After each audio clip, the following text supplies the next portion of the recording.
If you're over 18 and careful with your money, you might choose to get a credit card. Using a credit card responsibly can help build your credit score. That's because credit card providers track your usage and update the credit bureaus, Experian, TransUnion, and Equifax. The bureaus use this info to create reports, and these are what your credit score is based on. So, if you pay back what you owe right on time, you're building your reputation as someone who could be trusted with credit. That makes it easier to borrow money for a car, college education, or even a house. But as well as helping build your credit score, credit cards are sometimes the only way you can pay for stuff.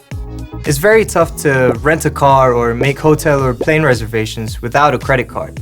You could pay for everything ahead of time with cash or debit, but if your plans change or someone scams you, you're stuck. If you use a credit card, you can cancel the payment often at no cost. And here's another plus. Some credit cards come with perks like cashback, discounts, or even travel points. It's not all positive though.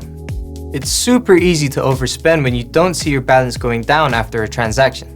Credit card companies know this, so they offer you a choice. Pay back the whole amount or pay just a minimum payment each month. If you pay back the full amount, you get all of the benefits of credit with none of the costs. If you pay back nothing at all, you're breaking the law and could wind up with fees, fines, and a credit score in freefall. If you pay just the minimum, you keep your good credit, but the interest clock starts ticking. A small purchase could end up costing you 3 or 4 times as much as the price tag. Bottom line, credit cards are a great tool and can help build credit, but it's best to pay them off every month.